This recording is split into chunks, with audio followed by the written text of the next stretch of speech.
Hey everyone, welcome to On Purpose, the #1 health podcast in the world. Thanks to each and every one of you. Thank you for coming back every single week to listen, to learn, to grow. And I just want to say I'm so grateful that you take out time every week out of your schedules, whether you're walking your dog, whether you're cooking, whether you're commuting, whether you're working or editing right now.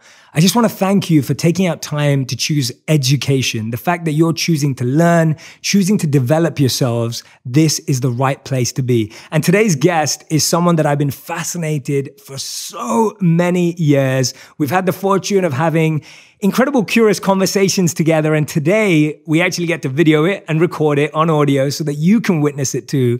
He's truly got one of the most fascinating minds I've ever met. The first meeting I had with him was nothing short of brilliant.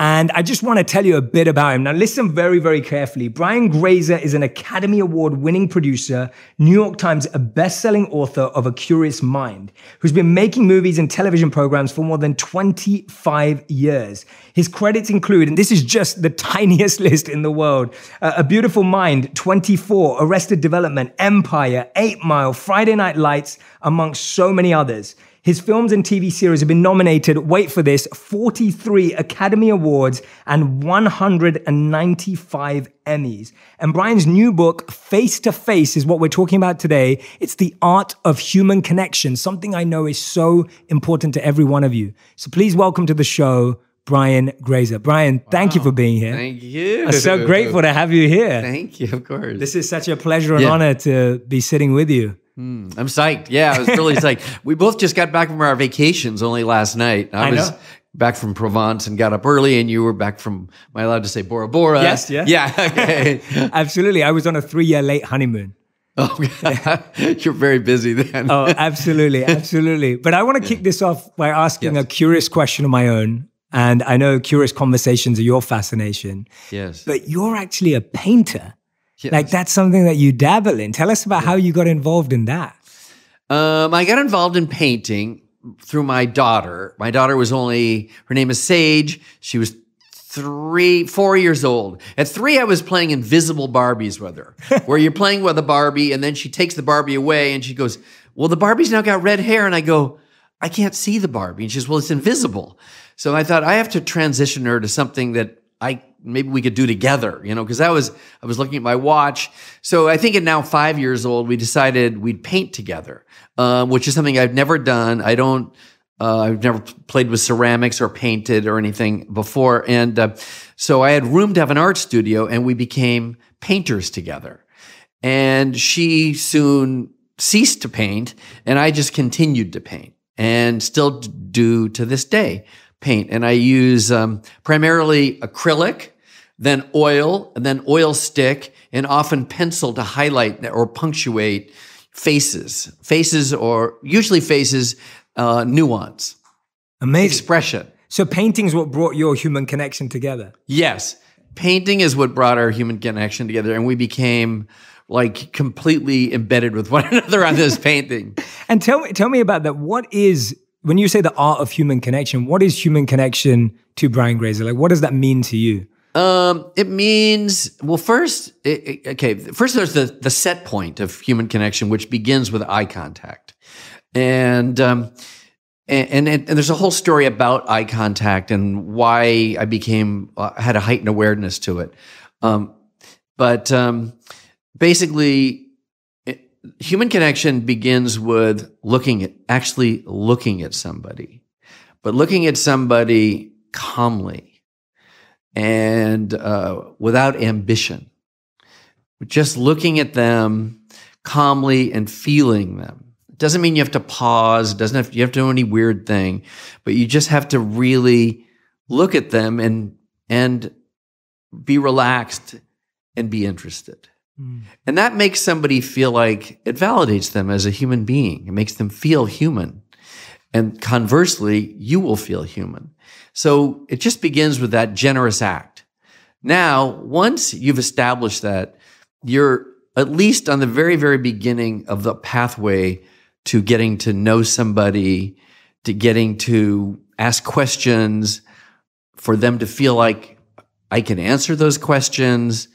And once you're on the pathway, then you can really just let biology take over, you know, and you find things that are very interesting about them, with you.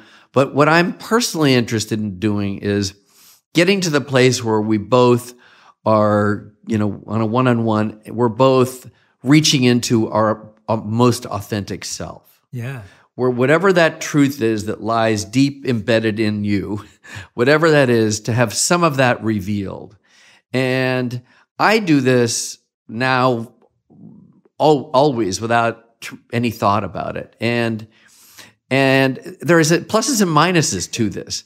And I always tell people, it's like when you're reaching inside of yourself and you're really accessing that, you do say things that are stupid and you make mistakes. You're fallible. You have to say, I'm willing to have that fallibility in myself happen. But if somebody feels your soul, they forgive that and they often really enjoy it. And it usually becomes the thing that is part of the connective tissue in this connection that you're having that was bridged through just this initial set point of looking at somebody. Wow, that's unbelievable. I don't think I'm ever going to look at someone the same ever again after that definition. That's amazing. The part that I really picked up on listening to you that really connected with me was without ambition.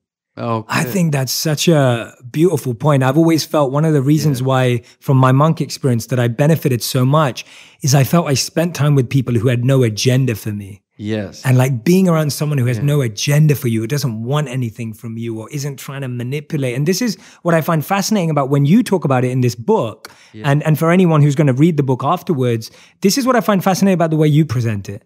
It's not a technique or a tactic for you. No. It's not like this manipulative strategy for you. No. It's like a very genuine, authentic, what you just mentioned there. That's what it sounds like to me. Yeah. How do you help people live it in that way as opposed to like, oh, Brian's told me I'm going to use this tactic to use it as a way of getting it? How have you come to that place of realizing that human connection is beyond tactics and strategies and sales?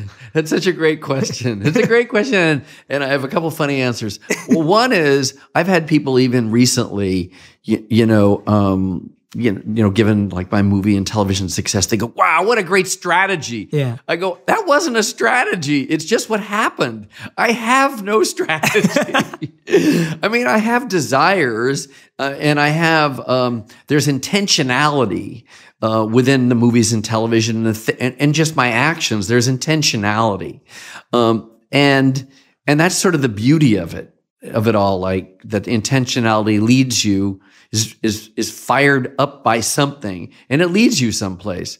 Okay, so let me go back to your original question. So I found that very early in my career, it was just right before I ever produced anything. So I had to be just about turning 24 because I produced something at 24. But I was dying to meet this guy who ran movies and television for CBS. I'll even say his name. His name was Donald March.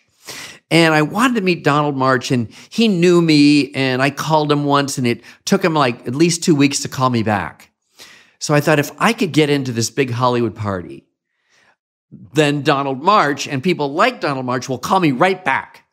So I found that, first of all, I did get in. I found that I was incredibly uncomfortable being at this party.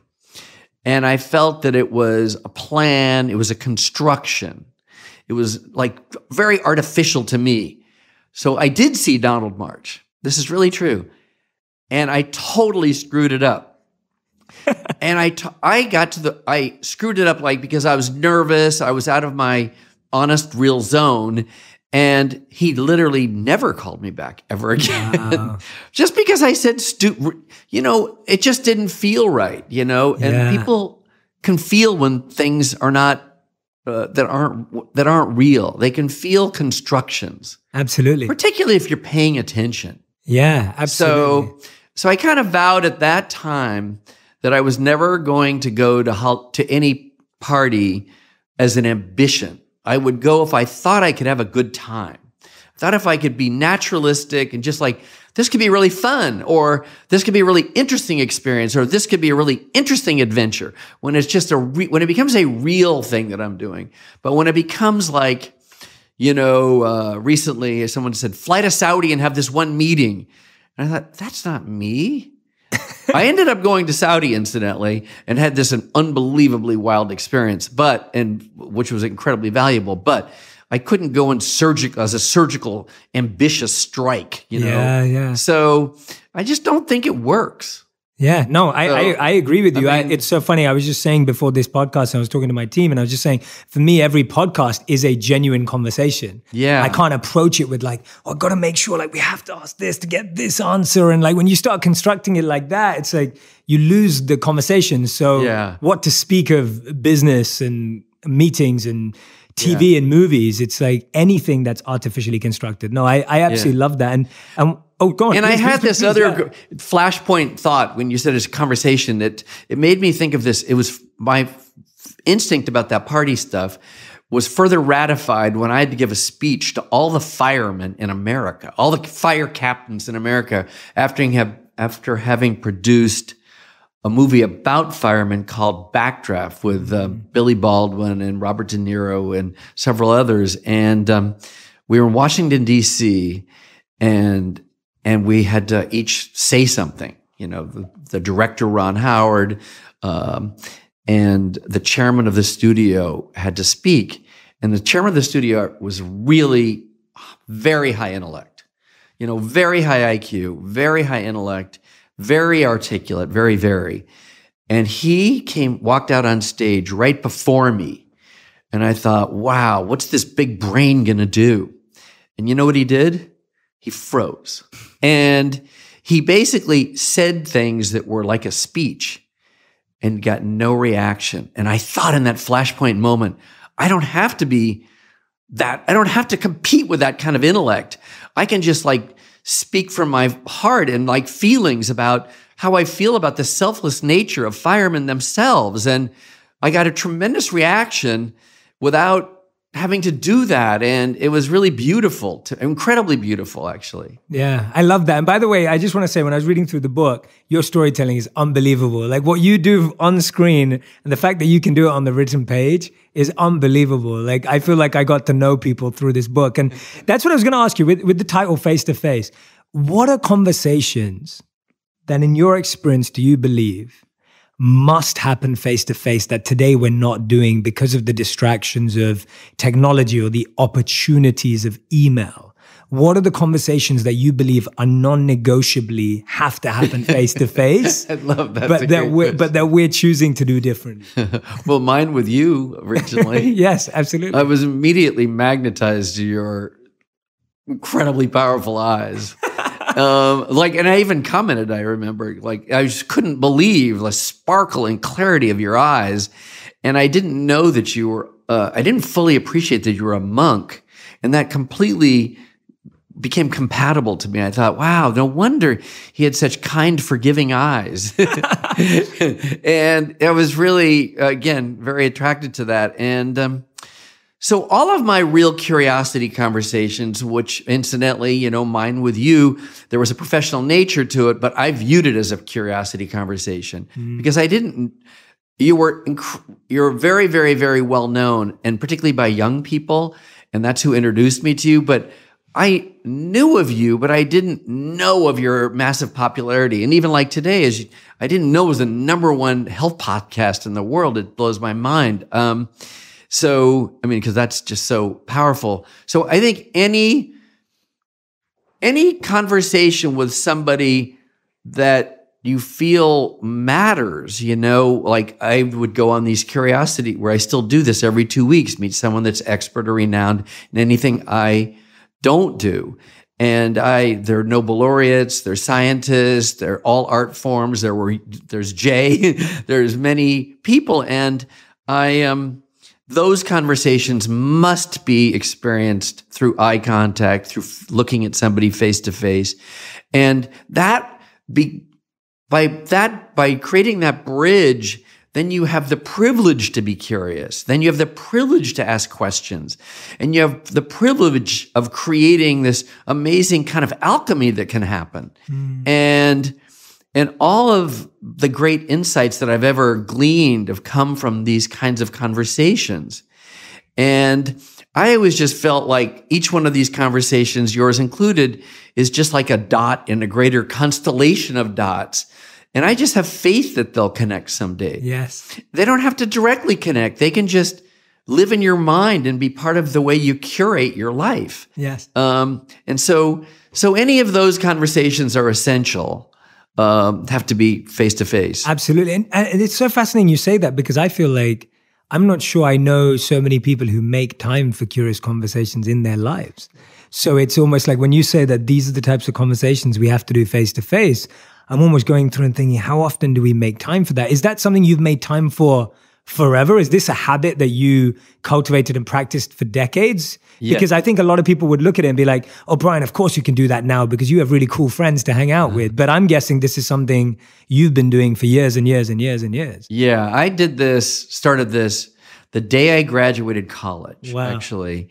So I've done it completely dead broke, owing people money. So just graduating college, owing money on, I don't want to go through it, but, and then I've always done this, and I created it as a discipline that I would not fail at, I would always do. I'd be obedient to this. And I would have to grovel and beg. And, when on the movie, my very first movie, Splash, I did some other things preceded it. That made me well known, but not well known enough. I mean, I wanted to meet Edward Teller, the father of the hydrogen bomb. And for a bunch of reasons, I don't have to agree with somebody. I just have to be interested in them or the excellence or their process. But it took almost 3 years for him to finally say yes. Jonas Salk took, years.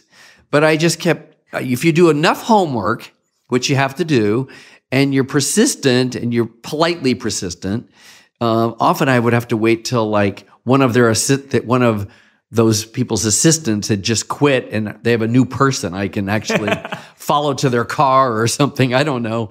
But so no, I've done it for my whole life. Yeah. It's really a way to enlarge in my life. So it enlarges my mind, enlarges, creates elasticity in me, emotional capability. And then of course you gain these fantastic insights that you can transport to something. Yeah. No, it comes across so genuinely in the way you tell it in the book, but also the way we've connected. And I think that's what everyone who's listening or watching right now, the one thing I'd love for you to do if you're sitting back at home or you're in your car is start scheduling curious conversations. Like start finding people that you're curious about, not just professionally. Like notice the difference here. It's not about a professional meeting. It's not trying to get a deal. It's not trying to close something. It's about finding someone that you're genuinely interested in that sparks your curiosity, like you said, could just be a dot that one day might connect. Yeah. And I love that. And I'd highly recommend that we schedule more. For me, the podcast is that. Yeah. Like the podcast is just like this beautiful way of just getting to like dive into someone else's mind with no need apart from wanting to learn and grow. So I couldn't agree more that it's powerful. One of the things that I'm really intrigued by is one thing that I think you can help us with. We live in a generation today where people's attention spans are just getting squashed. And so today, now you're not competing against another person, you're competing against a phone. So the phone has access, like, can anyone be more interesting than a phone? Because a phone has access to everything, right? Like, that's the question. Yes. How have you developed patience to stay interested in someone, even when you're wondering, what is the connection here? I'm not even sure I'm learning. Like when you're finding it almost difficult, how have you stayed interested in someone when you don't have a common denominator? Because I feel today we look for commonalities, and if we don't find it, we're like, well, there's nothing to learn. Yeah.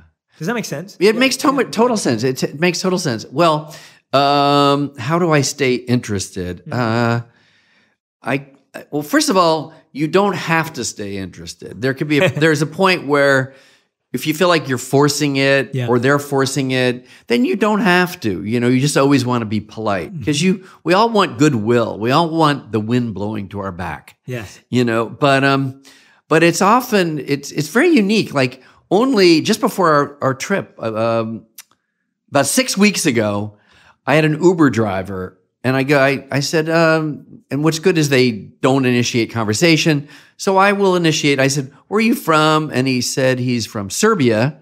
And so we got into this conversation.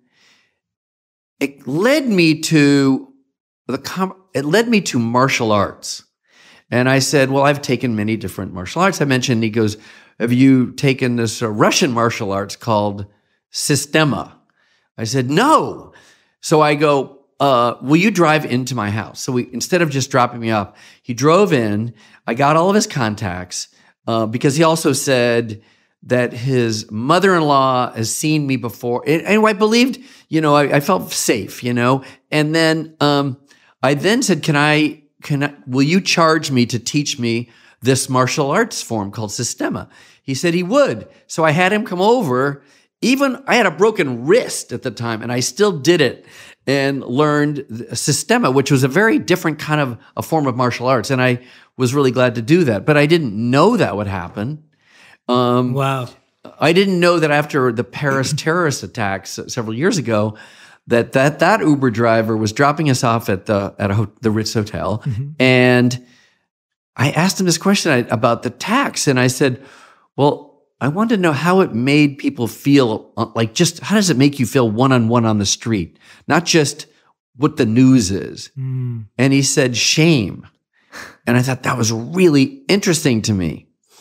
And I understood it because I understood that it meant to them that they don't have the strength themselves to protect themselves. Mm. So it was about protection because they were victims recently of 2 terrorist attacks. Yes. So you just learn a lot if you just are open-minded. Yes, yes. So you can learn from anyone and everyone. You can learn from anyone and everyone. It doesn't need to be someone that you've admired or looked up to. It could actually be... Yeah, you just have to not get ahead of yourself and hope that it has some material reason for you. Right. And then it kind of something almost always good happens.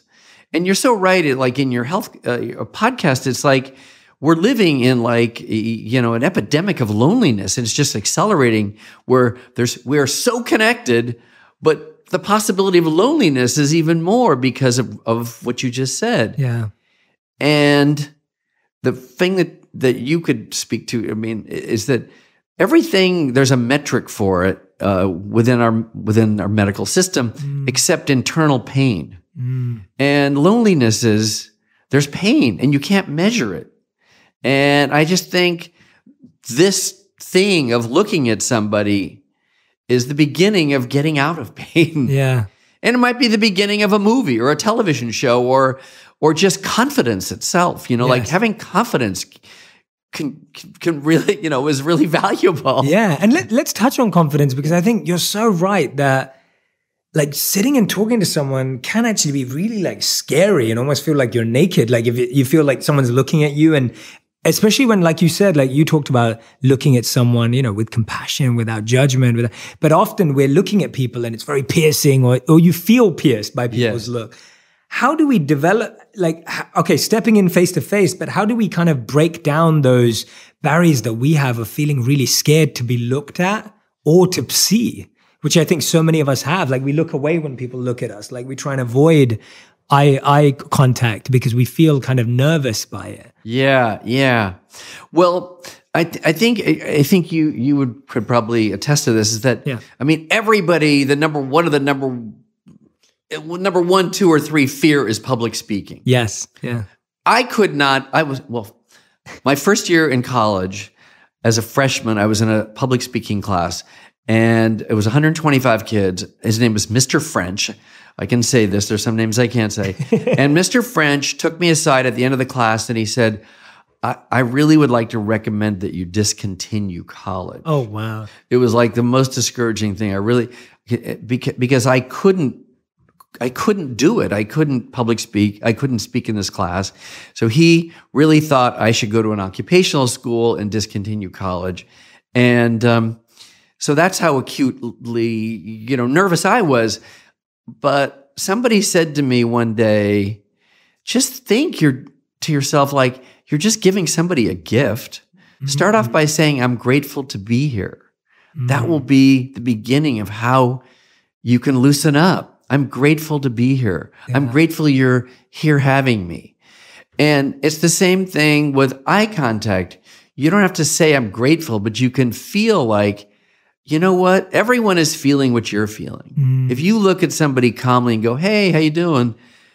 Something good will happen. It will be very, very unusual if something good doesn't happen. Yeah. So that's so true. I love that. So I think of it as just a nice thing to do, just a polite thing. Oh, 100%, 100%. And I think you're so right that it can be an internal thing. Yeah. It doesn't need to even be verbalized. It doesn't need to be vocalized. It can be internal. Say it. Yeah, exactly. Absolutely. Absolutely. And if you start feeling that, it's kind of like I had some very famous guy say to me, I knew you before you made your very first movie, Night Shift.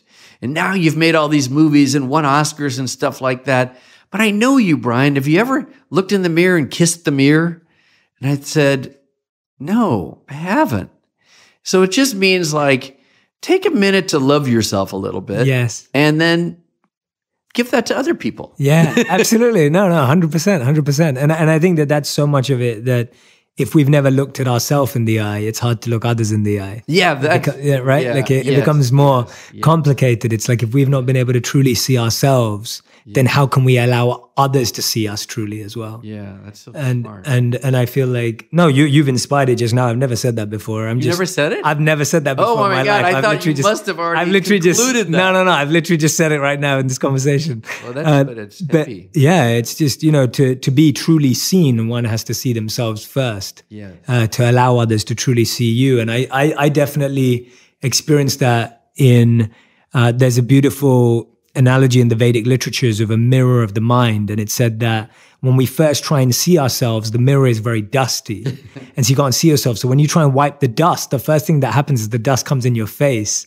And so it's actually quite a tough process to start seeing yourself. And then finally, when the dust disappears, you can then see yourself clearly. So a lot of us are going through that dusting phase of trying to see ourselves clearly. Wow. And therefore, the people that we want to show ourselves to, we can't because we're still trying to see ourselves. Yeah.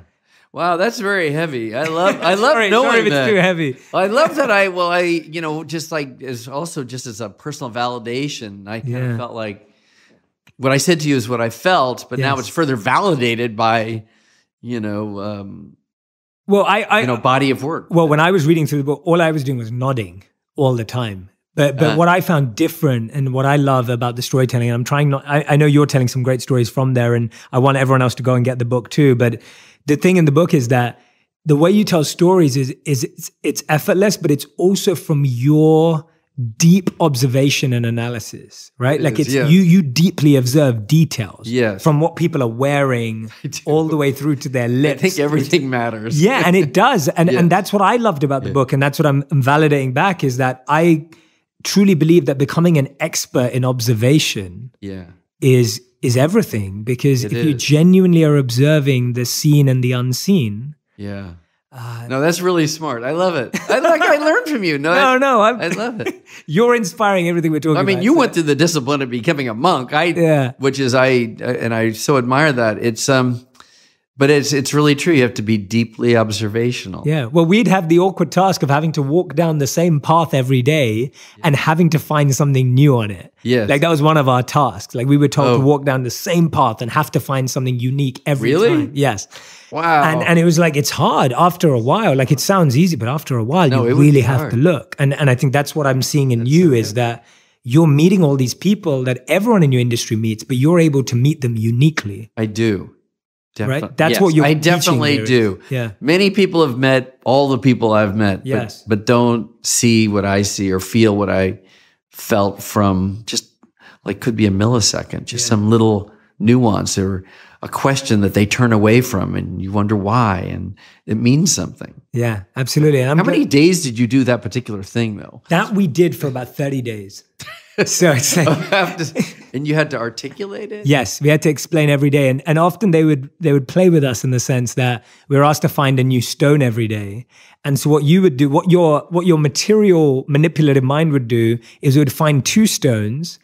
And then you'd say, okay, I'm going to show this one today and tomorrow I'll talk about that one. Oh my God. And the next day the monks would say, okay, now we're not looking for stones anymore. We're looking for new flowers. Oh. And your ego mind loses and you're like, oh man, like, you know, and it's just great because it just crushes your ego and your manipulative mind to show you that life doesn't work like that. Like you've got to really be present. It's not just about manipulating the answer. Anyway, so yeah. So you can't start developing patterns and outsmart it. Correct. Correct. And we think we can, right? Yeah, we think we can. How have you let go of control in these conversations? I feel like when you're in these difficult meetings or you're in situations, even when there may be a business, how do you let go of control? Because when I'm reading this, it sounds like you're able to really detach from where things are going and allow it to naturally flow. How have you given up control over these? That's a good question. And I know take your time to think about it. I'm just like, well, I think I know what you're saying. I think I trust that I'll have something to add because I do come to all these conversations prepared. So how do you prepare? Tell me that. Well, I would read something about somebody, you know, I would read, but I leave some things unsaid. I knew you were a monk when we met. I knew that you did that. And I knew certain very important facts, although I didn't know there was a #1 podcast in the world, but I knew some very important facts, but I wanted to be fresh and have it be real. So when I meet you, I can discover with you and you will say something to me that will lead to something else that I don't know the answer to. Yes. And that becomes really fun and it becomes exciting and becomes like, you know, I don't want to sound weird, but it becomes like your best date then. Like you're in the zone of something cool, you know, like in that vertical line, but you don't know where it's going and how it's going to produce life. Yeah. And so that's really fun for me.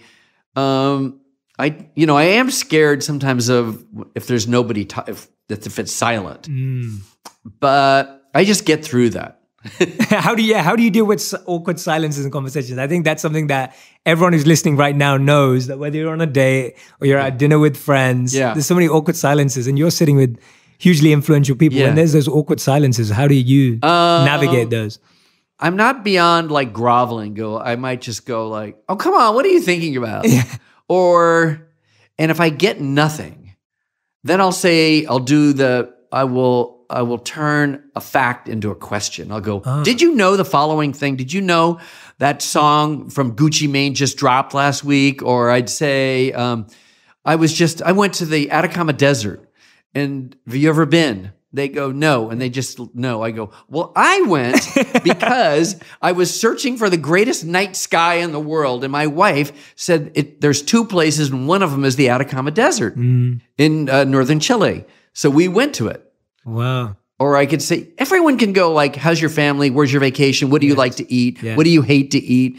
You can go, you can invent stuff. Yeah. And this is part of what you're saying. Like, I feel like there's such a need for us to become better conversationalists. Yes. And I feel like we've started talking in abbreviations and acronyms because of social media. So like, so true. It's such a normal thing when your partner is out to message them and just say milk.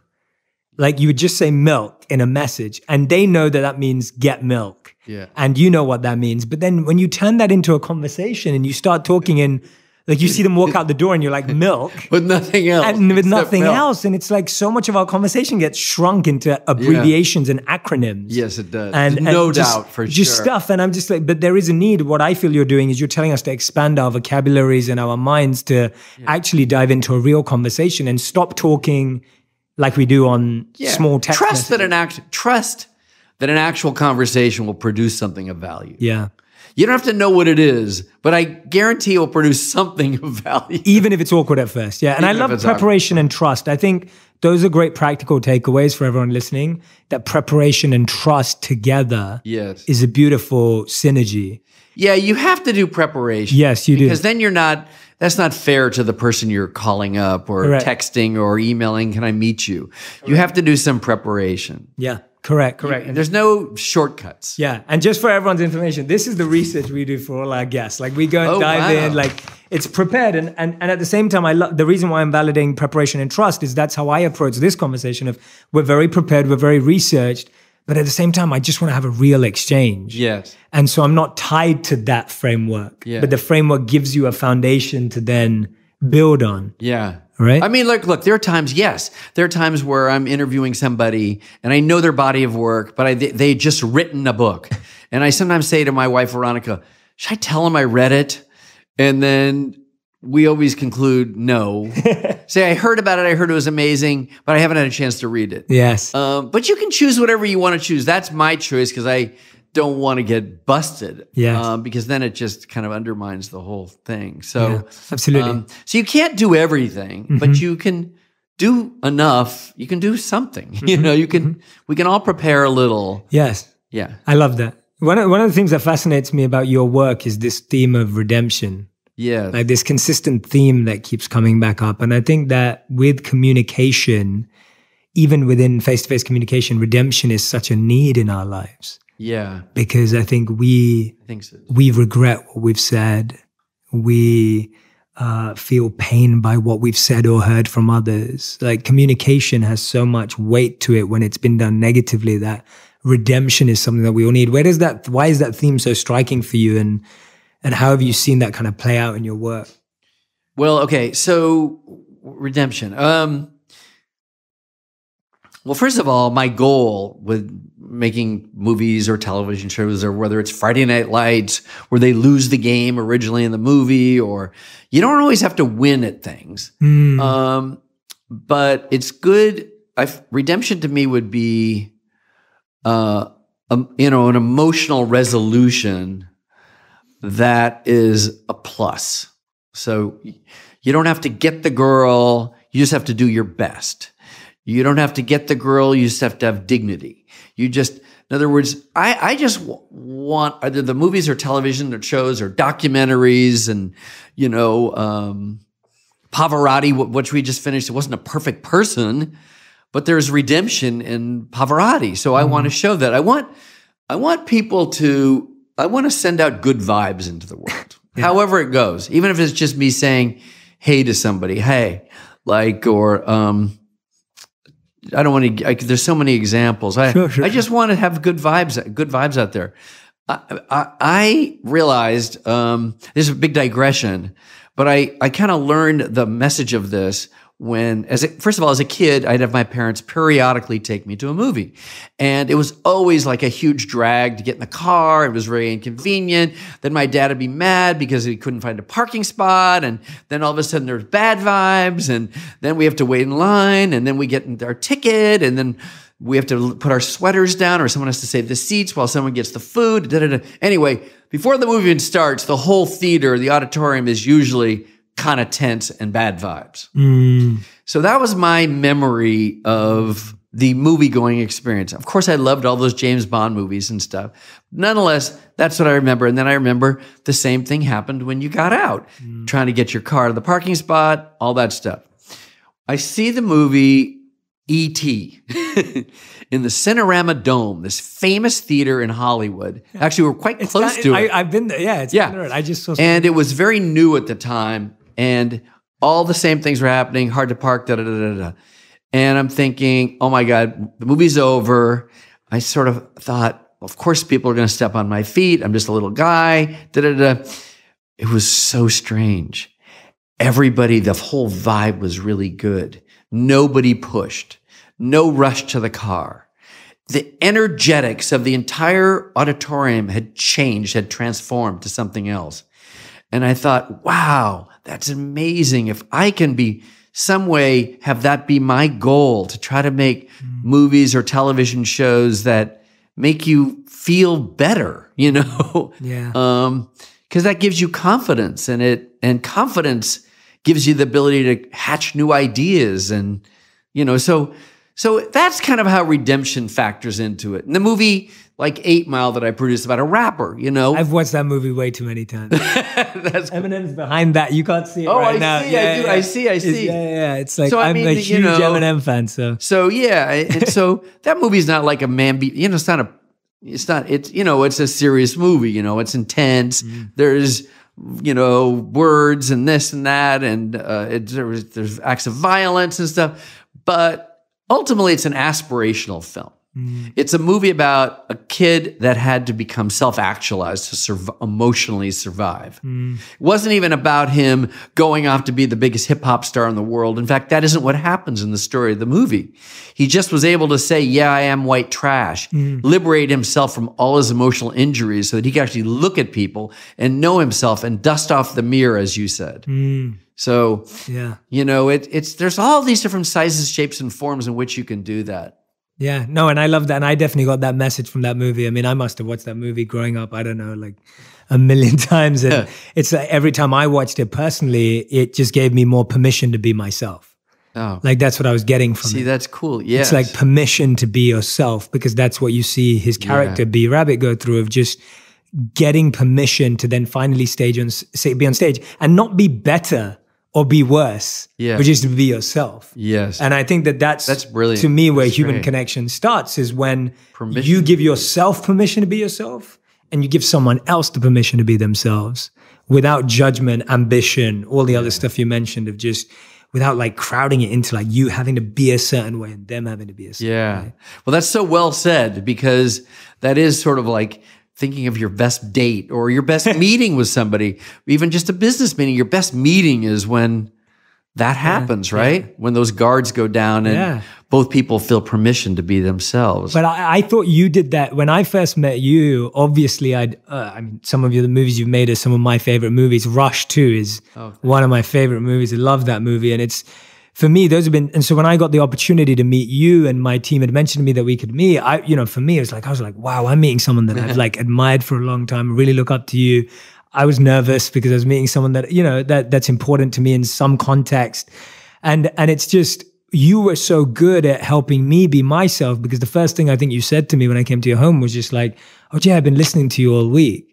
And like, you were like, oh, I've been listening to your YouTube videos and I heard you say this. And I was just like, oh, wow. Like, I just feel at ease because someone's given me context that they're aware of what I'm doing and they're meeting me. And I just felt, wow, someone who's so busy, someone who has so many huge things going on, had the time to do that. Yeah. And I'm like, if you've got the time to do that to make someone like me feel at ease, then for me, we've all got time to do that. Yeah. For everyone that we meet, and so often I think we have meetings where we've done no preparation for the person. Yeah. Someone walks into a room and you're like, all right, so tell me why you're here, right? And it's like, it's horrible. You're like always pitching yourself. And it's like, I think people don't want to pitch themselves. You're not your best when you're pitching yourself. No, you're not. And I think there's a pressure to pitch yourself. And I love being in scenarios where I'm not pitching myself because that's when I can truly give myself permission. I feel you really did that for me when we met. And I thought that was a beautiful thing to point out, because I feel the fact that you did that for me, I'm hoping people listening and watching, we can all do that for everyone in our lives. Yes. Just giving people that. Yeah. What a memory you have, because I do remember before the day we met, a lot of people said, oh my God, you're meeting Jay Shetty, and then on and on. And it was like all diverse groups of people are going, oh, you're meeting Jay. Oh, you're meeting Jay. And I thought, wow, I've really missed out by not meeting Jay, clearly. So then Jamie said, okay, whatever day it was. So I crash coursed in like the 3 days prior to this meeting. I watched and listened to so many of your pieces. And I thought, wow, I get it. Like I actually was able to, well, it was very easy to connect into you. So, yeah. No, thank you. Yeah. But no, I really felt that. And I think that that's such a powerful thing to do that for someone, is to help them. I think sometimes we have to let our guards down, but we have to help other people let their guard down too. Yeah. And I think that is an environment and a space that we create, which I think you create. Yeah. And I think that's why so many of the most successful people in the world that are mentioned in this book are able to do that with you as well. Oh, thanks. Yeah, I think it's special. Well, the thing I did do, another thing, I have so many stories. Yeah, go for it. But when I started my career and I all of a sudden I had, some power and money and all that. I was very aware of powerful men, for the most part, having that elevated desk when you walked in to see them. I mean, all those Hollywood cliches are really true. You'd go in to see, like in the day, there was Sam Goldwyn or, Louis B. Mayer. It was very long before me, or Daryl Zanuck. And they had known to have elevated desks, so when you walked in, you felt smaller, and you sat across the desk, and And even in my time in the 1990s, it was still carried out that way. Guys that were really powerful, they all had black vinyl furniture, like really lethally tough black stuff. And I remember thinking, I'm going to do just the opposite. I'm not going to even have a desk. Or I had one way off in the distance, and everything was always like sitting around a very democratic kind of a vibe where it's like a coffee table, a big L-shaped couch, and you just sit and chill because you get the best out of artists when they're not scared. Yes. So I thought that's the way I'm going to get my competitive edge. Yeah. Not by intimidating somebody and making them certain that they know that I'm powerful. I'm going to do just the opposite. Love that. That's awesome. That's so beautiful. And you did that. Our first meeting was at your home. Yeah, like, yeah. I was like, true, well, yeah. okay, I'll pull it out. And I just think that you really lived that. And I think that's amazing because I always feel that the people that change culture are the people that change culture. Like you have to change the culture to be someone who makes a difference. And I think today, so many people are scared because they're following the rules. Like they see their agent treat the younger agent badly. So they think when I become the senior agent, that's what I'm going to have to do. Yeah. And I think we just perpetuate that culture. We don't break cycles and we don't break generational curses. Right. Like we just let them perpetuate. And it's amazing to see agree. you just like go, no, I'm going to change that. What gave you the courage to, like, what gave you the boldness to do that? Well, look, I, like everybody else, want to feel special. Mm-hmm. I want to earn my right. I want to earn feeling special. Yeah, sure. And I want to be acknowledged for it. Yeah. So, there was a time where like the 5 main big producers, all 4 of them all looked sort of similar. They did action films. They were very aggro. They yelled at assistants and stuff. And, they were very aggressive, threw plates of food on them. There's a lot of famous stories. Now, I don't even want to say that I'm better than that. I was just different than that. I'm not constructed. I don't have a lot of sort of confrontational stuff going on in me in that way. So I thought, how am I going to have do I need a nickname or how do I do this? And I quite honestly, a lot of them had, beards. I could not grow a beard, quite honestly.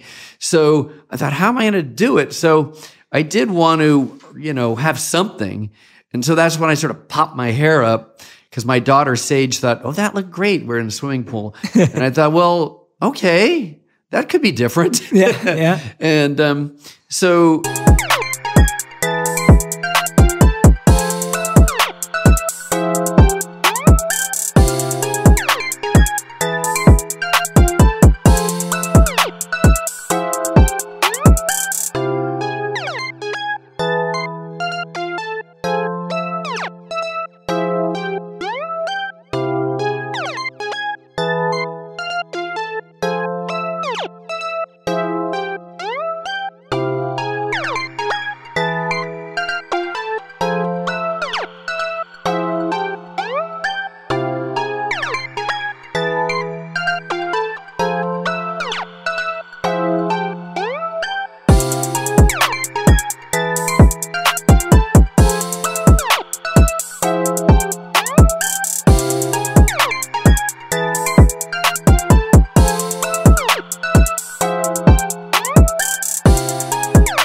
But I didn't really, I just kind of felt like, and my career started with making a mermaid film. Yes. Yeah. I mean, if my career started with an action film, or it started with something that was less risky, less against the system, or like that seemed less crazy. Like everyone thought a mermaid movie is, if you're going to pick what could be a dumb idea, that would be the dumb idea. Yes. So I had a lot of people, hundreds of people sort of say that was a very bad idea.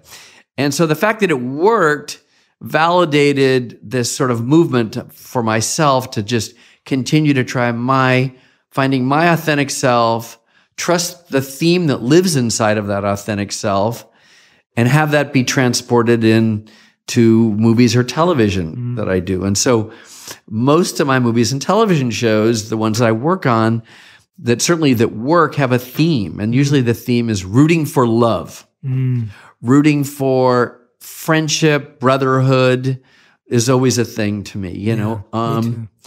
And self-respect and identity is critical. You know, it's the avoidance of shame. Yeah. So many movies are kind of access around respect. You know, having men want to feel respected. We all want to feel respected. Women want to feel respected. Yeah. And so you have to allow people to have that identity, and good things will come from it. Amazing. That's beautiful, Brian. We end every interview with a final 5. Ooh, wow. This is a rapid fire, quick fire round. So answers have to be 1 word to 1 sentence maximum.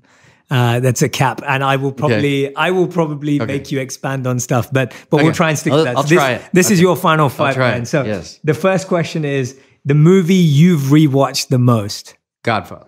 Okay, nice. Second question. What is one movie you wish you created? Oh God, what is that with Michael J. Fox? I love that movie. You know what it is? Back to the Future. Sorry, Back to the Future. Because I had made many. Oh, sorry, I'm going to stop. Back to the Future. I wish I would. No, carry on. Well, because I had produced a lot of hit comedies, but when Back to the Future was made and I saw it, I thought, wow, that blows my mind. That takes comedy to a whole other level. I just thought the intricacy, the genius to create something, you know, retrofit back that story was brilliant. I thought it was really brilliant. I wish I could have made that movie. Amazing. Question number 3. If you could have a curious conversation with anyone, dead or alive, who would it be? Someone you haven't spoken to yet. I would really love to really have a conversation with the Pope. Oh, wow. With the Pope. Okay, side question, not one of the final 5. What would you ask him? What would be one question that you'd ask him? How does he have the strength and ability to change which is almost an inflexible system? Nice. Yeah. Amazing. Okay, great. I'm sure we can dive into that on another day too. Question number 4. What's one of your favorite scenes from the House of Cards?